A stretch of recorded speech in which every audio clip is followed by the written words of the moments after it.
Um, in this presentation here, you are going to look through this document, which basically is your summary of the 3D design figurative project.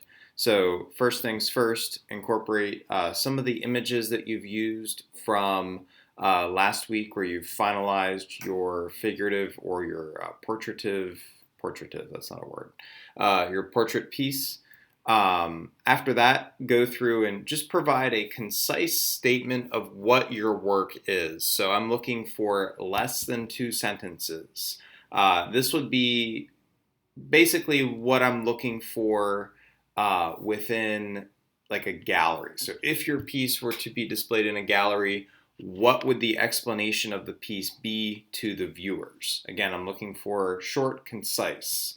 Following that, I am looking to evaluate the way in which your piece addresses the chosen thinking skill that you've picked for this particular project. So again, about like 5 sentences, maybe 6 or 7, explaining how the piece that you've created addresses and fulfills the chosen thinking skill. Moving on, this you can use from either your case study or your proposal. Basically, what I want to see is how has your chosen artist impacted the work that you have created. So maybe it's the influence of style, maybe it's a component, maybe it's an approach. Again, I'm just looking to see how has that artist that you've chosen influenced you throughout this last 3 week project where you've been working in figurative or portraitive work. Following that, I'm looking for your process. So what medium did you choose? What techniques did you engage in? What were some things that you might change now that you've spent about 2 weeks working on a particular project?